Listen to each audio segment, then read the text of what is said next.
Yeah, you like it? I do, sir. I do. What's up, Tegan? How are you, buddy?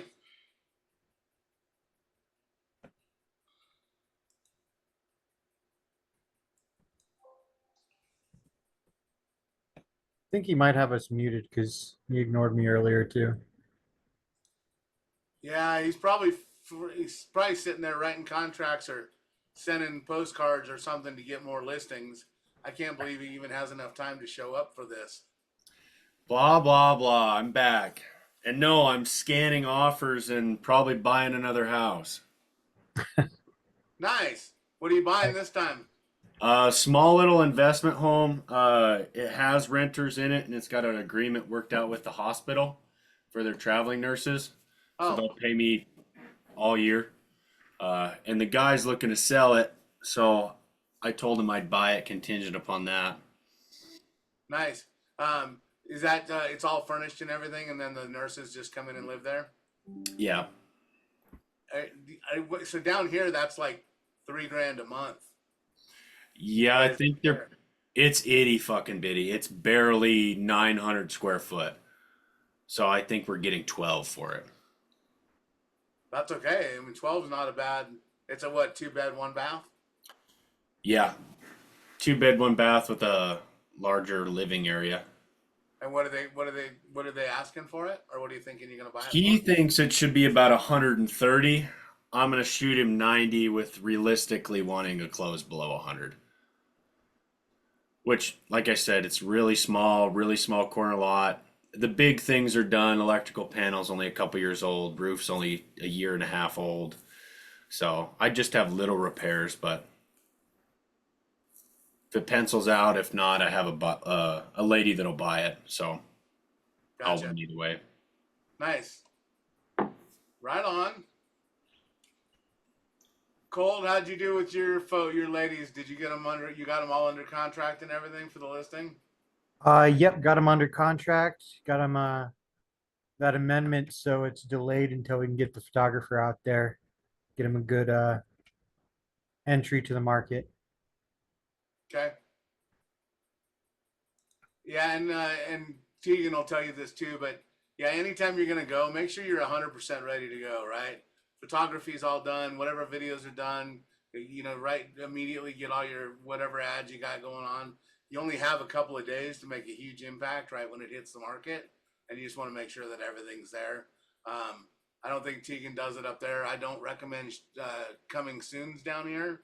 You and I think talked about that, how it's an active status and doesn't come back up on the market unless when you go the first day you're just going to have everything ready to go and you're just going to make people wait for 2 weeks to look at it, which I think is still a good idea. I do 24-hour coming soons, so I do Facebook, send it out to everybody, and then I'll just do blips of my listing video, Yeah. and that's had a fantastic response. The last couple of them, I think I got 3,500 views and like eight people replying and Wow. four people calling. So I mean, Nice. it's very valuable the coming soon, but within that 24-hour timeline. Gotcha. Yeah, and we used to do them coming soon on Monday, put them live on Wednesday. This was during COVID. Put them live on Wednesday, and then no showings until Friday. So you can manipulate some of that for the way you do it. It's a little harder now. If I was going to do coming soon now, I would probably go coming soon Wednesday, live and showing starting on Friday, and then open houses over the weekend and then go. But we just haven't been in a coming soon, hey, I'm going to make you wait to look at it kind of market. We've been in a please come look at my house and please buy it kind of market. So, How are you able to tell them you're not allowed to show until Friday? Because I thought in my MLS you have 24 hours to be able to comply with the showing. well, so our MLS has a showing start date. So, and that's the way NAR wrote that rule, and we pretty much complied with it as a board. So we just say, look, if you advertise it, it has to be in the system within 24 hours. So once you do that, then you just comply with the rest of the rules, and we just say showings aren't going to start until Friday at noon. Gotcha. Okay. I kind of wish we had one of those because then I could like hold it off, especially for like renters and stuff. But Right. Well, and you probably could, right? So we had our MLS board meeting yesterday, and one of the things that we're talking about is this new delayed advertise or delayed, call it a distribution option that NAR came up with, which says you can put it on the MLS, and just like a office exclusive, you can talk to the people in your office about it, and then you can call other agents and other brokers about it, but it doesn't go out and syndicate nationally, so it wouldn't go to like realtor.com or Zillow or Redfin or any of those kind of guys. But bottom line is, whatever your seller wants to do is probably okay for you to do. You just have to document it and make sure that they're on board with it. So if for some reason they couldn't show it until they don't want it shown until Friday because you're not quite ready yet, you could kind of artificially hold up some of that.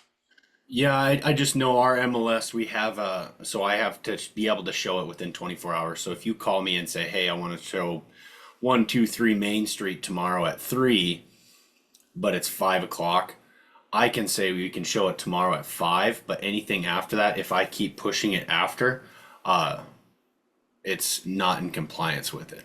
Because I asked them when we were at our board deal. So if you tell me you want to show it tomorrow at noon, like, kind of have to show it to you. But you could. And I don't know how. So I think that somebody doesn't understand, and they may have implemented it that way. But the coming soon, I could put it on coming soon for 2 weeks, right? I don't have to. I don't. I mean, because one of the things coming soon was sort of intended for is you don't have everything all ready to go, and you'd like to tease it a little bit. The problem with that is that you don't have really good pictures of it and all that kind of stuff up. But that MLS really can't tell you that your coming soon has to be on and show. Oh, no, no, no, my showing. So we are on the market. You want to show it tomorrow? I can't tell you outside of that 24 hours that you can't show it. If you want to show it in 10 hours, I can say, no, you have to be tomorrow. But as long as it's within a 24-hour period, I have to allow you ability to show it. Not the coming soon. The Oh, coming not soon. in coming soon. You're talking about on market. Yeah, the coming soon, I just can't advertise the outside photo or the address, or I have to have it in the market within 24 hours. But if I Right. just took you a picture of the kitchen, I could say, hey, I have a property coming soon on 3rd Avenue. Here's the beautiful kitchen. We're going to be coming live in 12 weeks. I have full ability to do that. Interesting. Um, yeah, there would be some debate here as to whether that was legit or not. Because I'm not Interesting. advertising the address, not advertising the price, not advertising the Yeah, but you can't technically advertise it without a listing agreement, right?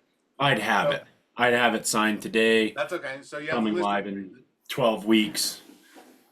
But I'm not advertising anything about it. Just here's the kitchen, here's the bathroom. So yeah, I think that would still be publicly advertising that listing because you have a listing agreement for it. At least that's the way our board would treat it that way. Now I'm not saying that yours is because everybody gets to interpret those rules differently, but yeah, our board would say, look, if you're going to put it out there, because if you advertise that picture of it, you have to put your name, your brokerage, all of those rules still apply. Yeah. Those are state and NAR basically, but yeah, you'd have to have it. If you were going to advertise it down here that way, and I don't care what picture of it you put up, any single picture, you'd have to have it in the MLS in 24 hours. Okay. Yeah, I just thought it had to be something that would be an Identify the identifying property. feature. Yeah. I don't think so, and that's why. So this new rule, and Colt, I know that sometimes there's all kinds of these rules that come out that we implement as an MLS board.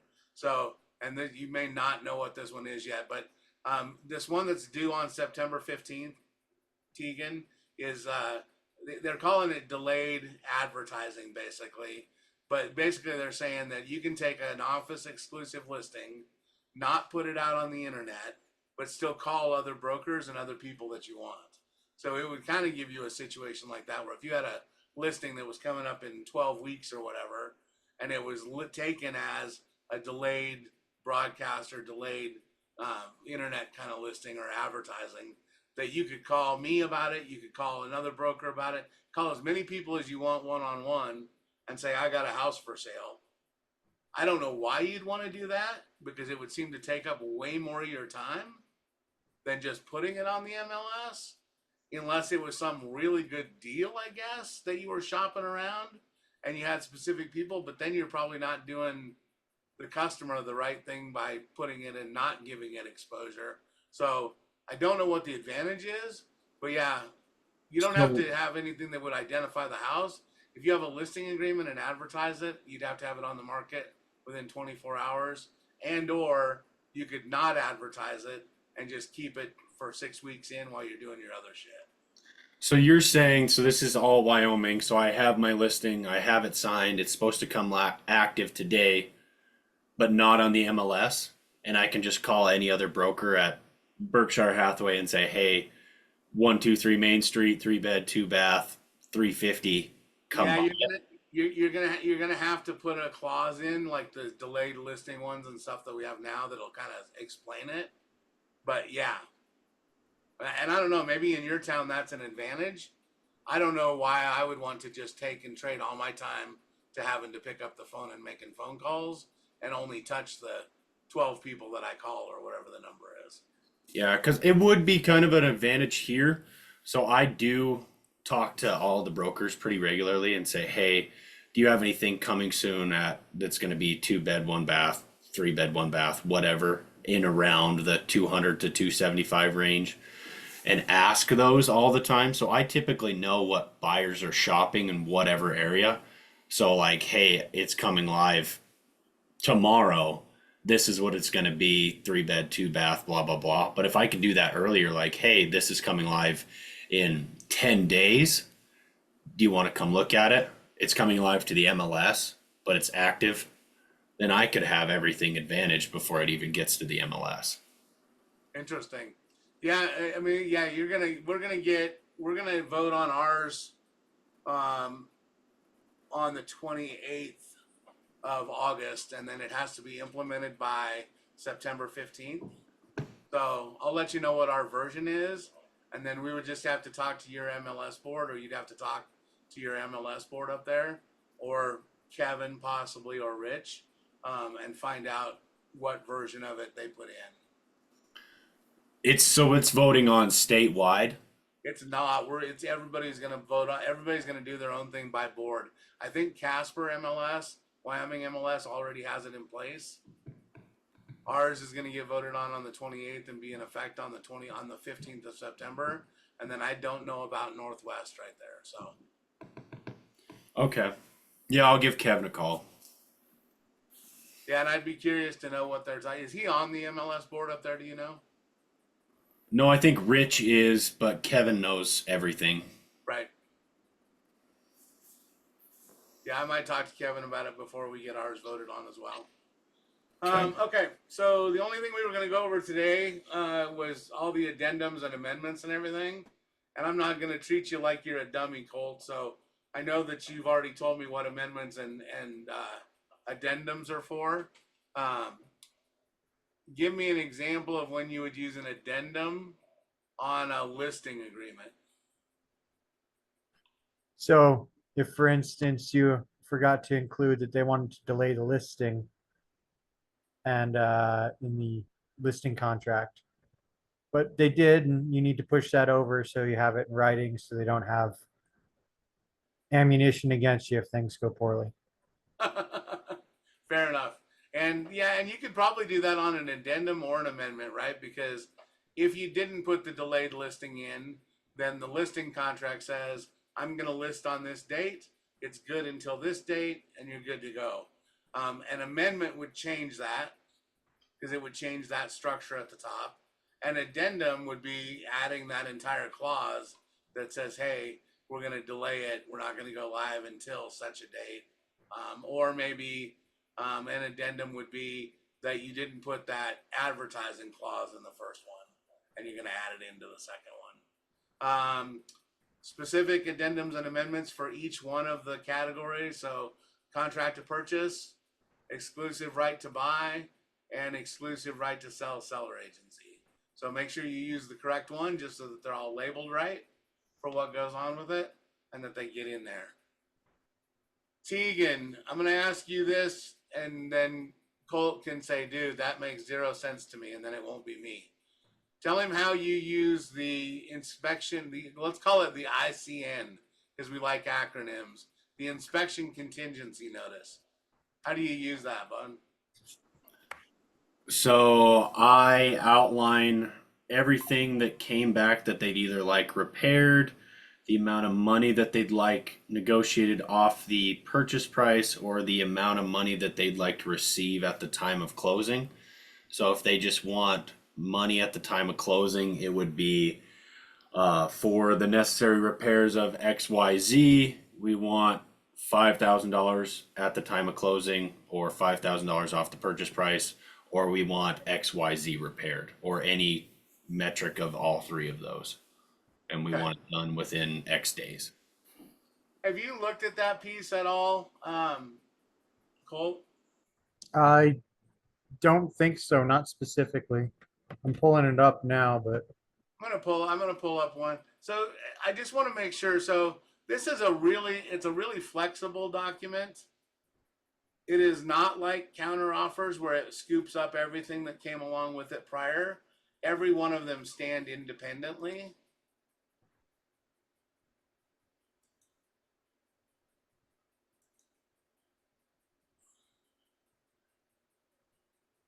Can you see that one, guys? yeah. Okay. So to Tegan's point, there's all of these options on there, right? I can say that what I'd like to have. So one is I can remove the inspection contingency and just everything is good. Move forward with the contract, no restrictions, nothing on it, right? So your buyers have that option. Additionally, on the bottom, if you check this one, termination provision, anytime prior to the objection deadline, you can terminate the contract for any reason in Wyoming. And it even tells you in that line, if somebody doesn't mark it out and do anything, that you get your earnest money back. I would still do the form that says, hey, this is how I want the earnest money divided up, all of it coming back to me as the buyer, but it's in there. So those are my first two options. If I'm not doing either one of those two options, then I go to items to be addressed. And then you really, really, really have to watch out for what you send, because there are some people that will tell you the lender doesn't need to see these, and that's typically dead wrong. I'm not saying that every lender asks for them, but they do play into account in almost every lender's underwriting portion. So they want to make sure that the house they're funding or taking care of, if it needed repairs, that those repairs are getting done. And the only way they can do that is within the contract. If it goes past the contract, they have no way to make sure that those repairs got done. So most underwriters will require that those repairs be done by closing. If you can do it and they're going to cut checks and they're okay with that, that's fine too. And just make sure that you don't hide these things. It just, whatever underwriter asks for, make sure you get to them. On here, if you take a credit, just take the credit. Don't put for or to address anything at the following. So just line those out. So if I want a seller from the credit, or I want the seller to credit the buyer $5,000, I'm just going to put $5,000 in here, and I'm not going to put for anything, right? Because I don't have to disclose that or what we're using it for. I'm going to take that $5,000. Maybe I'm going to use it to add a garage on or something, as opposed to get the repairs done. But the repairs don't affect my ability to live there, so I'm not gonna do that part of it. Purchase price to be reduced, same thing. Put in whatever your price reduction is, whatever that new price is, and then line out the other ones, and don't put anything to address in there. Seller will place blank in escrow. Tegan has a million of these that go on up in Newcastle, it seems like. But you can put money in escrow to do things. Sometimes we like to try and put a little more explanation in it. but this clause right here would work the same way the other ones do, in terms of what it is. It even talks about remaining balance being returned to the seller, and that the closing agent is the one that's going to hold the money. Seller will service or repair. This one gives you an option to let the seller fix it themselves or have it done or whatever. I will typically go to this section and then I tell them specifically what I want. So if I want to let the seller repair things, I can check this box and let the seller do all the stuff that they think that they can do. And then I have to make sure that I either have somebody go in and inspect it again, or I have to go in and have one of my inspectors inspect it again. And if I do that, I'm going to tell them we're going to charge them another price down here in the other terms listed below. Typically for that guy to go out, or that guy or that girl to go back out and inspect and make sure that it's good. So what I do is I go down here and I don't want it left to chance. I don't want to have somebody fix it that I don't want to fix it. So I just put that the seller to have licensed plumber and HVAC. Oh, no, we did decide on this one. As long as they were licensed, because they were using a plumber that we didn't, as long as they were licensed HVAC or plumber tech, that they could do this work. A lot of times if I have Martinez Plumbing and Heating do the inspection, I will say seller to have Martinez Plumbing and Heating to repair items 1 through 9, 1 through 6, whatever it is, on the inspection report provided by Martinez Plumbing and Heating on this date, and put it in there. And that way I'm asking them, and if they agree to it, they have to use that plumber, and then I know who that plumber is, know they're the ones that did it originally for the inspection, and then they're the ones that are in making sure that it's right.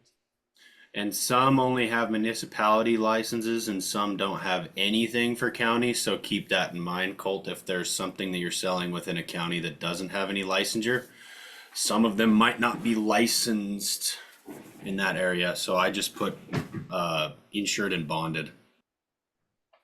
Fair. Okay. Fair.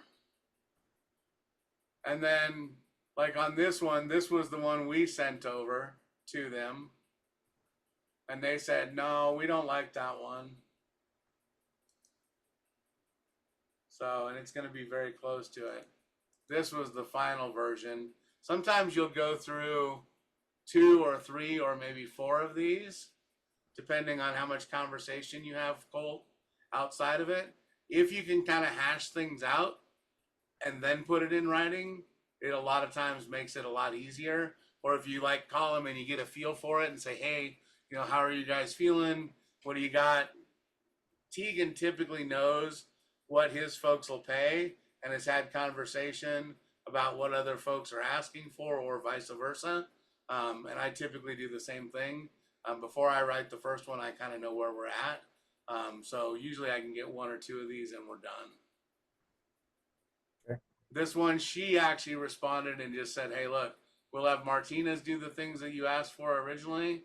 And then the other ones that didn't get on that list, we'll have Marv's Plumbing do, because she had them set up. And I'm okay with both of those contractors. So we were good, signed it. Everything's ready to go and ready to move forward on it for what it is. Now these said taken from proceeds at time of closing, but there's no indication here as to time frame or anything about when to get the repairs done. So again, give underwriting what they ask for, make sure that everybody's got what they need. But down here, our title companies will just typically cut those checks and send them out, or hold them until the work's done and then send them out without really charging us anything or doing anything or having to fill out a bunch of escrow paperwork. So it just depends on what your local title companies will do for you. You're in a good spot, Colt. Our title companies help us out quite a bit. Nice. I think Keegan fights them a little bit more up there. Yeah. Any questions about this beast? This is, I will tell you that it's sort of the most cumbersome thing that we have. It doesn't always feel like it's working like in this nice, easy flow kind of thing. But conversations first, share your version of it, let them respond. Now, if there was only one thing on here that somebody wanted to change, you're okay to line that item out, make sure everybody initials next to it, and then you've still got a completed document as long as everybody signs and initials the change for what you need to do to get the deal done. Okay. If it starts getting really messy, just write a new one. Because Yeah. the last thing that you want is somebody saying, dude, I didn't see that. I didn't know that was with this chunk over here. I thought we were getting that fixed. Whatever you got going on. So, any advice that you can give Colt about this inspection contingency notice, Tegan? I would say have a conversation. Like if it's an older agent, be like, "Hey, we came back with a shit ton of stuff. We're not going to do honeydews, but we want to do X, Y, Z, X, Y, Z, X, Y, Z. Do you think that'd be agreeable before I type this up, or do you think that's going to be too much?" I typically try to do that to help gauge them. I'm not Yep. giving them all my cards. I don't know if that's a good or a Yep. bad advice, but I 100% do that way because 90% of the time, seller or buyer side, they're going to tell you way too much. So, like, Yep. I do that. That way I know that, hey, they're really touchy or they're not. If they're not touchy, we're going to put everything in there, ask for $5,000 off the purchase price and five things to be fixed. If they are very touchy, we're going to pick our top three. We're going to get those 100% pass through.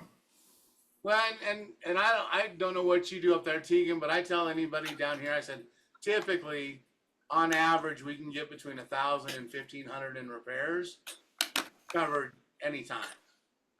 If there's a radon problem and that radon comes back, almost probably 98% of the time we can get the sellers to pay for the radon test or pay for the radon mitigation, just because it's such a huge health risk for what it is. And then, yeah, everything else is a play it by ear. We've gotten as much as I got. Oh, I don't know if you added all the totals up. I got like 27,000 on it. Had a bad sewer, had a bad roof, had just all kinds of stuff on it. I've gotten people say no to $200. Nope, not gonna do it. Not gonna fix it. Okay, well, I guess you didn't really want to sell it, but I want to buy. I want these guys to buy it, so we'll take care of it. But I would say 99% of ours are a credit or a price reduction, typically around 2,500. If they're repairs, they're big repairs, and it's usually like one or two. I typically get about seven or eight their necessary repairs. We typically go back with one or two. It really just depends on price point. yeah, absolutely on price point. Um, when you say 7 to 8 little repairs, what kind of dollar amount is that for you? You think? Fuck anything from a $10 fix to a $2,000 fix. It's Gotcha. literally everything. I will say, Colt, that you're always welcome as a real estate agent and as a client of yours to ask for whatever you want to be repaired. But I think that there's an understanding, and it's not like an understanding that says like, hey, if it's something really important, we're not going to fix it. But there is sort of this professional understanding that, man, some of these things are just little honeydew items to what Tegan said, right? You're going to get sometimes with a full blown report. 1 second. I think that's my client.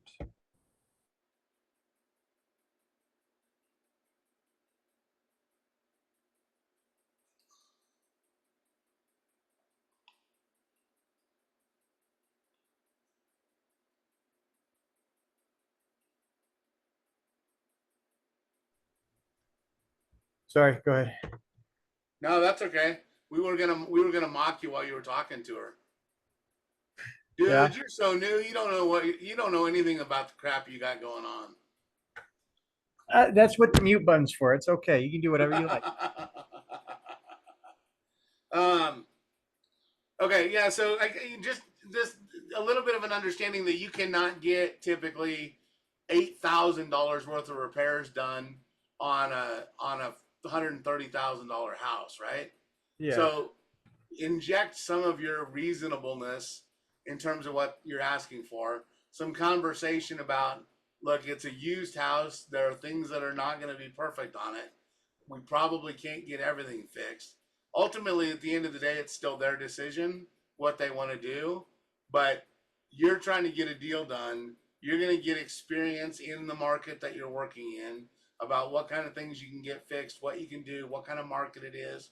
You take all that stuff and play into it, and that's where you're starting to advise these clients as to what they can do. And then bottom line is, whatever they want to do, they can do. I've had clients that say, nope, we're going to ask for it all 27,000 of it we're asking for. And you're like, okay, well, that's what we'll ask for, and that's where we'll start negotiating from. To Tegan's point about most of them being price reductions and those kinds of things, so it's hard for somebody, depending on who they are, to say, look, yeah, I'll take a price reduction, as opposed to, hey, get this fixed and it's financed in. So there's a fairly big difference between cash and conventional deals that are going on, and like FHA, VA deals quite a bit. Most of your VA, FHA buyers will want that stuff done by closing because they're going to finance it in somehow, more or less, because they don't have that cash sitting on the table because they're either bringing 0 or 3.5% on the FHA stuff. So just watch that and pay attention to it. Cash, you can pretty much do whatever you want. Reduce the price, give me a credit, whatever you want to do. There's real no closing costs for a cash buyer. So most of the time, those are going to be price reductions just off the top to accommodate whatever they want to do afterwards because they've already got the cash in hand. Yeah, and like Sean was saying, I fucked this up when I was younger, like in the real estate industry, I guess.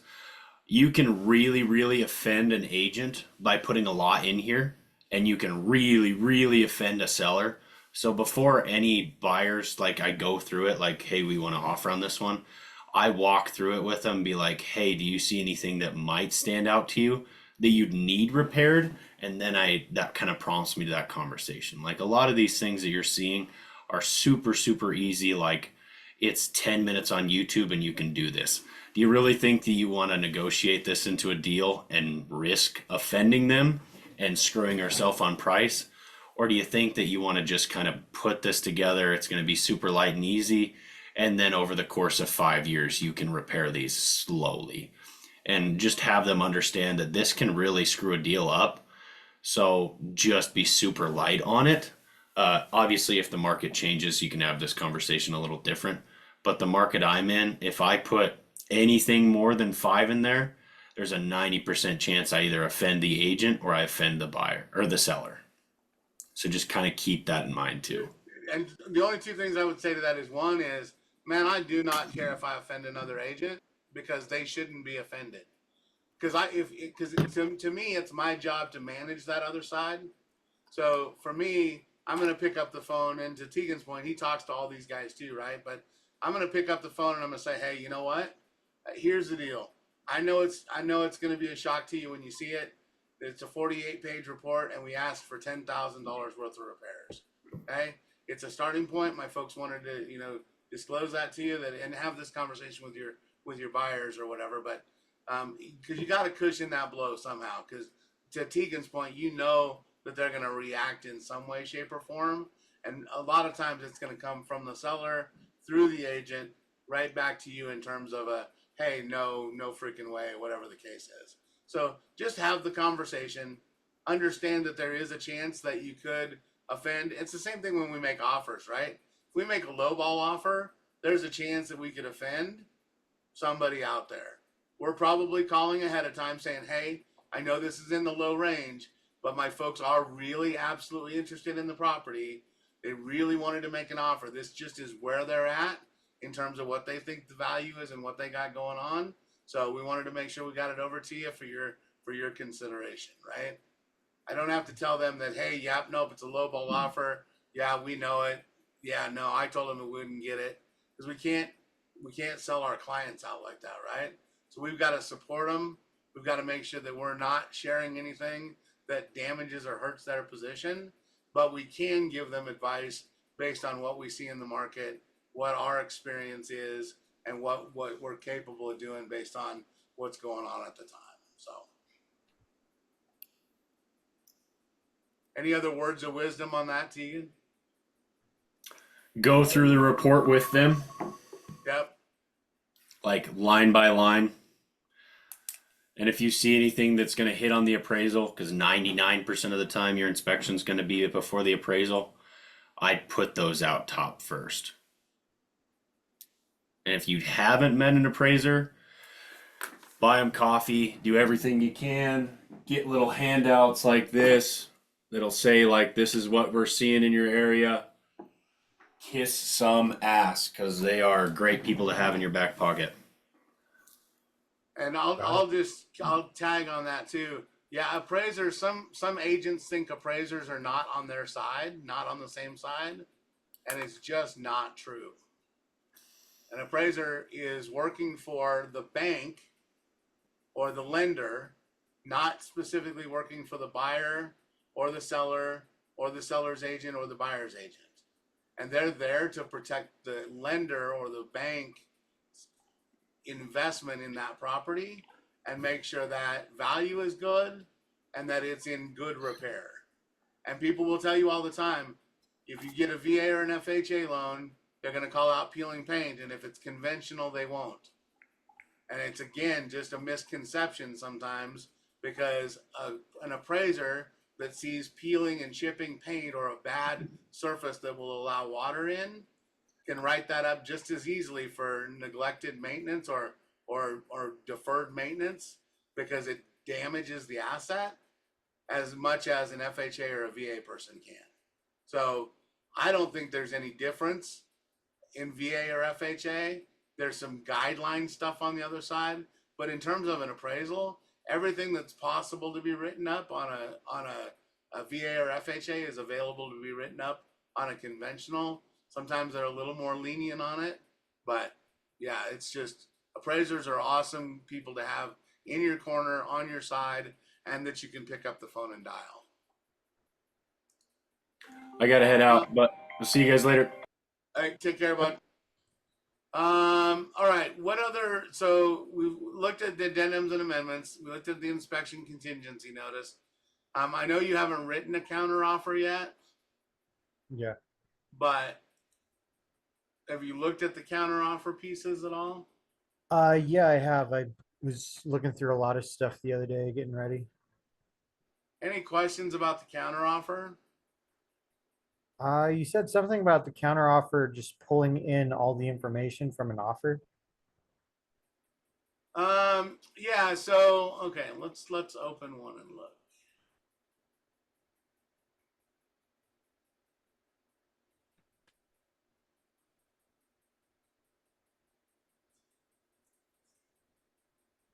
Maybe if I have I've got counter offers in here somewhere.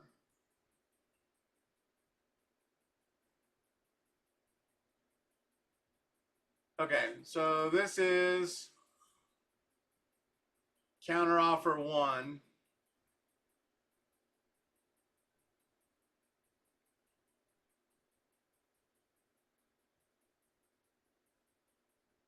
So this is counter offer 1 that they wrote back to us. So they accepted everything in the original contract except for the purchase price. Okay.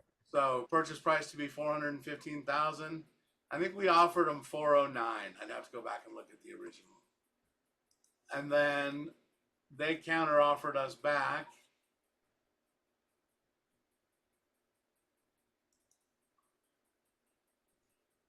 Oh no, that was their counter offer back to us. This is our counter offer back to them. So what they did is they accepted everything in our offer except for the purchase price. If they had listed 5 things in their counter offer, they would have accepted everything in our original offer except for those 5 things. We're only working back and forth on one item here because we went back and said, hey, look, give me $2,500 at least. Purchase price to be one or 412.5 on it. So, and they agreed to it. Everybody signed off on it, and everything's ready to go. But if they had said, if on their response they had said, we want to change the closing date, we want the purchase price to be $415, We don't like your earnest money. We'd rather have 5,000 in earnest money and maybe one other item, and then they would send that back to us, and then anything we agreed to, we could just leave. Anything that we wanted to counter, we could just counter those items back. So if we agreed with all four of their items except for purchase price and just wanted it to be 412, then our counter offer would accept, because it says all other terms and conditions. The parties accept all of the terms and conditions in the contract and or counter offer attached, or offers with the following change. So everything good except for whatever the one change is. So it scoops up everything prior to it from the contract, counter, and then whatever the final counter is, you send. The Okay, ICN and piece by is attached, is that like submitted with it, or just when you send these back and forth, it's considered attached? How does uh, that? so you have to if there's four counter offers, you have to put them all in your documents. Oh, yeah. But are you sending them all back and forth each time? No, I'm only sending the one that I'm making the new one to Okay. the other side. Because what'll happen is so you acknowledge these. So right here on line 50, 51, and 52, Yeah. you have to have your folks acknowledge the fact that you've delivered it to them. So that's kind of where that happens. So you don't have to necessarily send that. That's a lie. I apologize. I am typically, I am typically just sending the new one back and forth until we get it done, and then I take them all up and send all the copies over, because we both need copies that are initialed and accepted and signed. So signed down here if it's accepted, and just received up here if it's got a counter coming to it. And then it says Okay. if you're not going to accept it, then you can make your counter back. So one more time, so I know I'm getting it right. Up here in 51, 52, that's initials that you have to get from That's for it the being just client received. so that they acknowledge that they've received it. Yep. Okay. And then signatures at the bottom are where your buyer or seller accepts. Signatures up here are where your buyer or seller is presenting it. And then you always get this checkbox up here that says this is buyer counteroffer or this is a seller counteroffer. Okay. So if you mark those, then it helps keep them straight. And I guess you can, each one of you can do it your own way in terms of what it is. At some point, both sides need copies of the signed accepted ones. Part of the issue with these is like you send it out of your dot loop as a buyer counter offer to a seller. Now that one doesn't matter anymore. You have to archive that one because that one only has your buyer's signatures on it. So you archive your version of that, and now you're waiting on one coming back from them. And that one coming back from them is either going to be accepted and signed at the bottom, or in that line 50, 51, 52, it's going to be noted as being received. And then they're going to have another counter offer with you that's numbered counter offer 2 at this point. And so depending on where they sign it, that comes in, and now it's in place. And now the new version that just came over from the other side is either going to get it received by you guys and accepted, or received by you guys and make counter offer 3 or 4, or whatever that number is. So the only issue I have is that you got to float those out and make sure that the ones you have are the ones that are signed by both parties or signed by your sellers or buyers and delivered at some point so that they know that they received it. So Gotcha. as long as you're balancing all that out and everybody's signatures are on it, it's all good. And then, yeah, I don't know. You don't usually make it past 4 counter offers. Usually somebody bows out. 3, maybe 4 for what it is.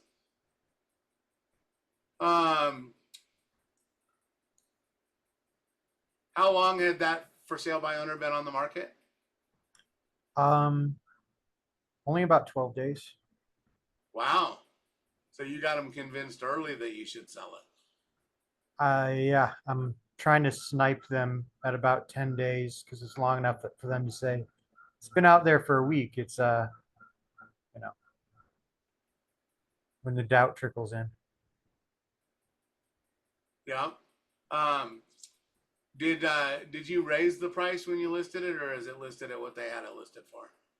It's gonna be listed for what they had it listed at. They had a pretty good nose, but I think it's gonna. We'll see where it goes. Just under 400. Yeah, Yeah, that house sold a couple of years ago. It's a pretty nice one. do you remember it? Yeah. Yeah, that Cheyenne Ranch has pretty decent turnover up in there. It seems like. That's good. Um, any other questions about addendums, amendments? We went through all the clauses. We went through a purchase agreement, listing agreement.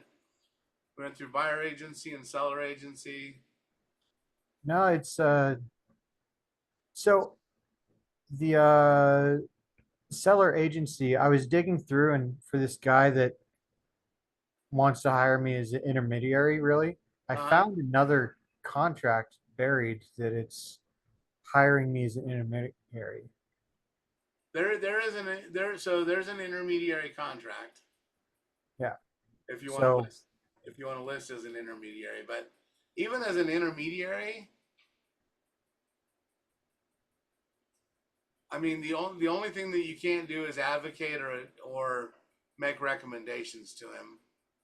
Um,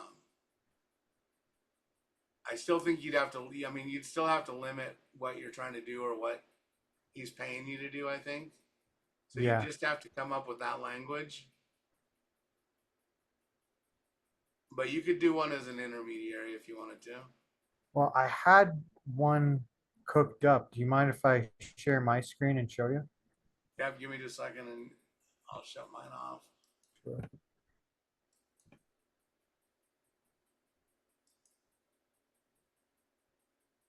You should stop screen sharing.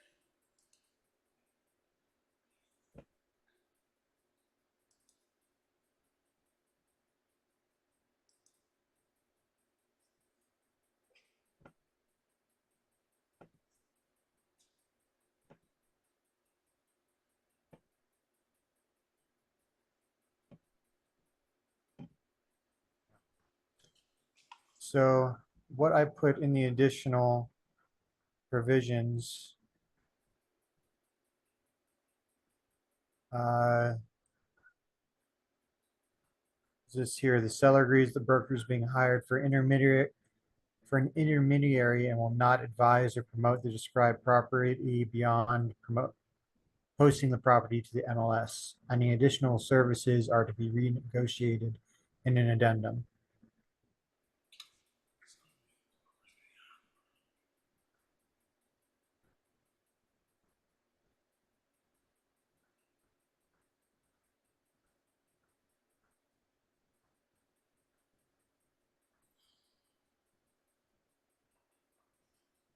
Um, yeah. So if you scroll back up,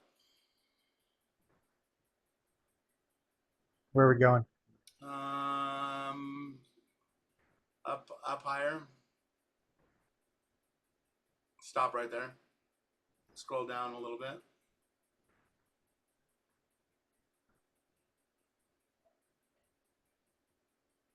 Okay, go up to the next section.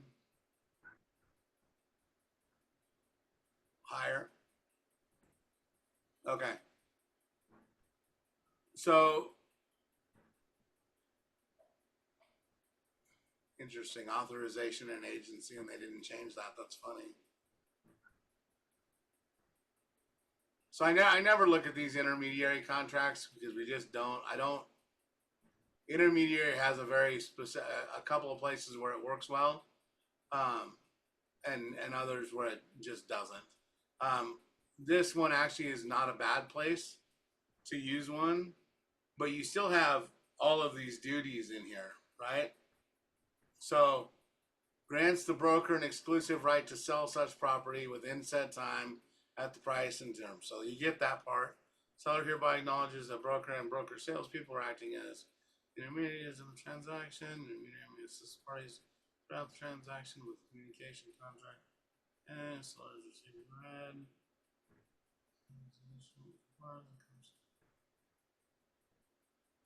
Okay, scroll down a little bit farther.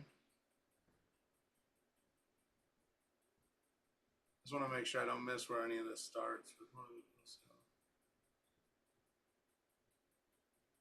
Okay, scroll down to the next page.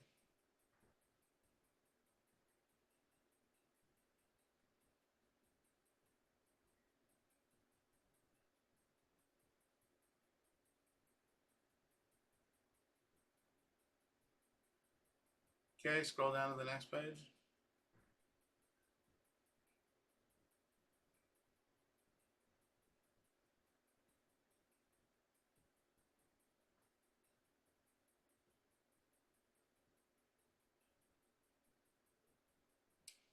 Um, so the part where it, just trying to think if there's anything in the contract we should mark out for your duties. So you're going to put a sign in the yard, I assume. Yeah. You're going to put it on the MLS. Hmm. You're only a member of the Cheyenne MLS, correct? Correct.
Yeah, I just wonder. So I might change your wording just a little bit on the MLS part, and as opposed to putting that you will hired as an intermediary and will not advertise or promote.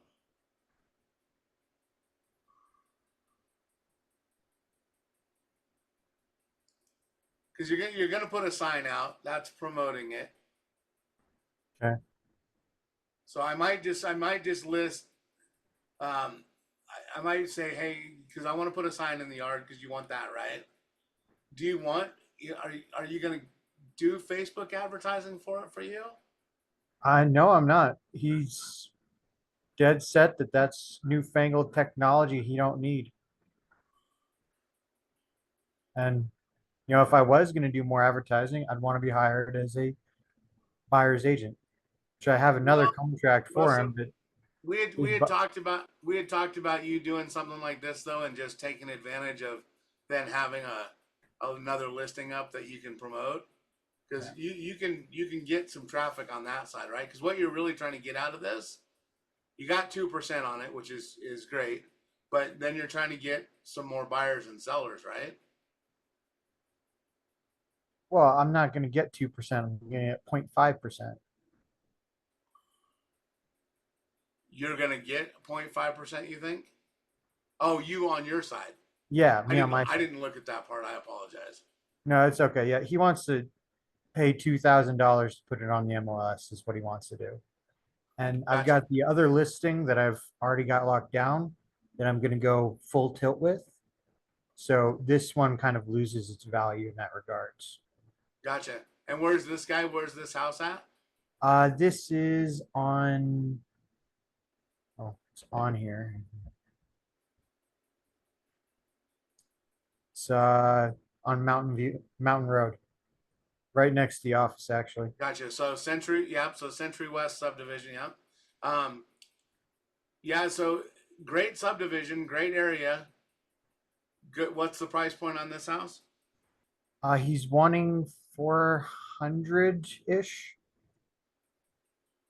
Oh, above 400. I think it's 415. gotcha. So pretty close to what we're asking for the one that I'm putting up in Buffalo Ridge, which is same area, just two named subdivisions over.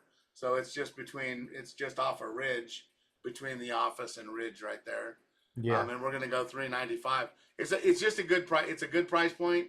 I haven't seen the house, haven't seen pictures of it, so don't know how good it is. But it might be one of those ones that's in exactly the right time, price point, and good area, and north side, and all that thing. That you might want to get some leverage out of it. If you don't, that's fine too. I just you're gonna, I assume, be fielding calls, or are you gonna set him up on CentriKey so that We're gonna have the conversation. We were supposed to have it yesterday, but he canceled, and we have to reschedule to next Friday. So, and I've gotcha. got this contract, and I've also got a seller's agent contract s- that's just me being a seller's agent for 2% instead of 0.5. And I Right, try and sell him on the services I offer, or if he really just wants it on the MLS, which is what he said over and over, I guess I can do that. I won't field calls. I won't do this. I won't do that. right. And you won't be there to help him with contracts and do any of that kind of stuff. Um, just be really so. My one caveat for you would be if you sign this intermediary contract, and I know that Bruce used to talk about it, and Steve Willoughby talks about it in class. But Wyoming is really big on implied agency. So if under this contract you slip up and you advocate for him and you start making recommendations and you're in negotiations and you're, as opposed to giving him, these are the options on the table, when you start rolling over that side to giving him advice, it would put you in that situation where if you're acting like his agent, then he probably thinks you're his agent. So I just want to make sure that you don't fall across that line when you Gotcha. go to do it. So I need to be careful not to act like his agent. Otherwise, I just become his agent. Yeah, it's just one of those things. If it walks like a duck and quacks like a duck, you expect it to be a duck. And in Wyoming, what has a tendency to happen, which is why we shy away as a brokerage from intermediary quite so much, is because I'm not going to be your agent. I'm not going to be like, hey, this is my best recommendation. These are the things we got going on. This is how I would deal with it. Basically, you can say, hey, here's what the numbers in the market are. Here's what your options are. Yes, you can do this. You can do any one of these five things on the contract. You can give them information about them, that kind of stuff, but you just can't ever do any recommendations or, hey, let's, guide you this way. It just all has to be information in front of them that they can choose from. Gotcha. Will you scroll down to your additional provisions again? Yeah. And I guess if that's the case, I won't put a sign in the yard. 'Cause, that's just not. I suppose I don't Well, and need a this sign in the either yard, because, I don't think a sign in the yard hurts anything. oh, is that pushing it over the line of being his agent though? No, you can still list it as an intermediary. I would just say, I would just make sure that whatever you're going to do, that's the only thing that you do. And then, like, however else you say it. So I would say, seller agrees that the broker is being hired as an intermediary. And that's in the rest of the contract too, and that's okay. Hired as an intermediary and will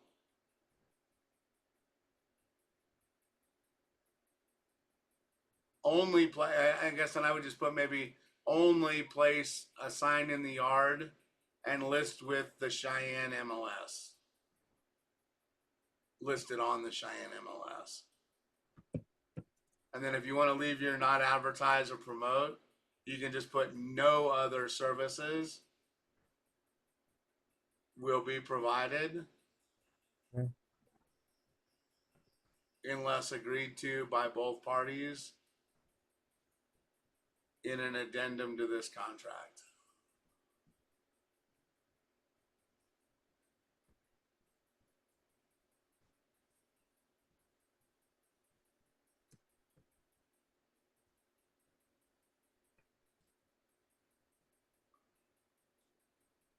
So seller agrees the broker is hired as an intermediary, not advise or advertise or promote the described property beyond only placing a sign in the yard and posting the property to the Cheyenne MLS.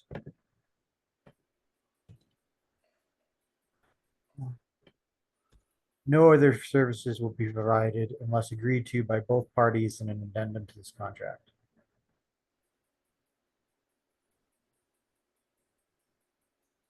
Yeah, and then when you're doing your sales pitch for him and stuff like that, you can basically be just like, look, dude, I can't, at this point, without doing something, I can't help you read through a contract. Can't help you do any of it. Yeah. And that's what I'll have to do. Like I said, I got another seller's agent contract form written up that's exactly like the one that I signed earlier. That's, I'm going to be your buyer's agent. I'm going to do all this stuff. I'm going to work for you, do all the, fiduciary duties, and I'm asking 2% instead of agreeing to his 0.5. Gotcha. And now which one, and this is a buyer's one that you're signing? Sellers. Sellers. Okay.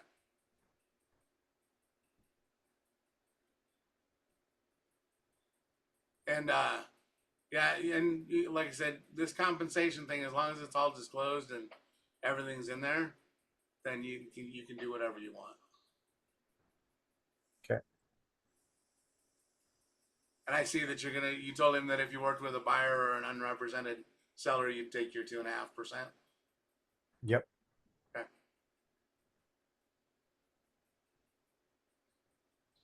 Who's paying for pictures on your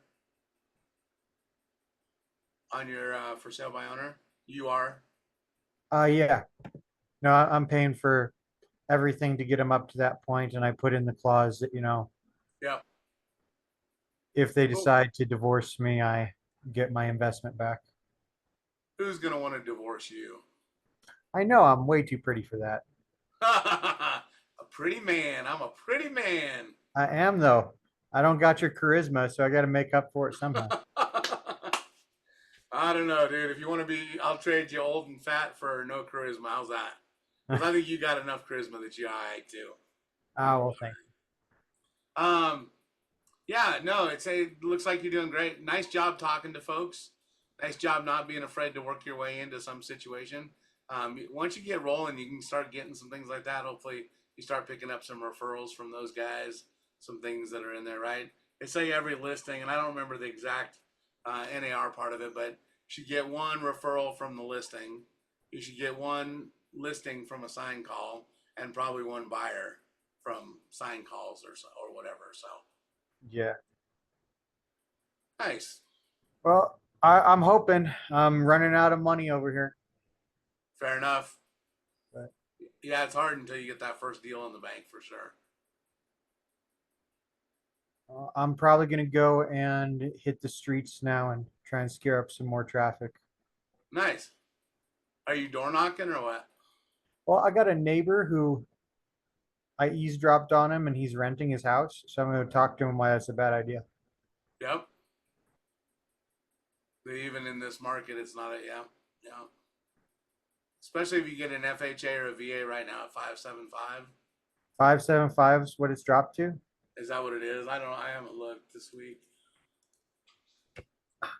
I know my sellers, they've got a 2.6% loan that they're trying to get somebody to assume. The sellers that you have, the girls that you have, Yeah. FHA or VA. Yeah. Okay. Do they need their eligibility back? Nope. They are going to somewhere where they're not using it. We're going to somebody else and they can't use it, they said, but So are they both VA? yeah. So two things about that. One is that all of her eligibility that's tied up is whatever the original purchase price of the house was. So she's got all of her entitlement left after that, and then they would have all of the other gals' entitlement. So they could still use VA where they're going possibly. Without doing it, they would have to sign that eligibility away. And how much do they owe? 310. The asking price is 394. Oh, so that's way better. So we've been trying to do these 140, $150,000 gaps. Yeah. So I would definitely, and I knew you asked me about that. I didn't know that was for this deal, but definitely an option. Advertise it as assumable. Mhm. Put it in your remarks and those kinds of things in the addendum. And then if you need help with it, let me know, because there's also a checkbox in Paragon that lets you check, that lets people search that it's assumable. But Okay. that would be probably the best Facebook ad you could run. Yeah, 2.6% interest assumable loan, Yes, sir. and the buyout's really reasonable. Yes, sir. Because that's the one I'm going to start running on your property as soon as you list it. Yeah. Absolutely. So you are allowed to run ads on other people's properties? So you have carte blanche to do it in our brokerage, 100%. Okay. Outside of our brokerage, the rule would be that you cannot run. It's actually state law that you can't advertise the listing without that agent's written permission. And nobody in Cheyenne, not nobody, but most people in Cheyenne are little bitches. And I know this is being recorded, but they don't love the fact that you're running them. So internally within our brokerage, carte blanche, do whatever you want. Outside of our brokerage, you would have to ask. So we just say, look, just probably shy away from it because we don't want the liability for it. Yeah, that's fair. All right, I'm gonna go have that conversation with my neighbor. Anything else you need from me? No, just get some deals done. Well, I'm trying here. All right, we'll If see you you need later. something, if you need something, you let me know, man. You're doing a great job. I will. Thanks for responding on, checking on my contracts and stuff. Anytime you need it, brother. Anytime you need it. All right. We'll I talk got to one you. coming in Laramie that's 2.6% for Ooh, 310,000. So we're gonna try and get that one assumed as well. that would be great. What's the asking price? It's gonna be, that one's gonna probably be 430. Okay. So a little bit bigger chunk that they got to bring to the table, but we'll see. Oh, still. Yep, I'll take it. Yeah. All right. Take it All easy. right, take care, Yep. bud. Bye.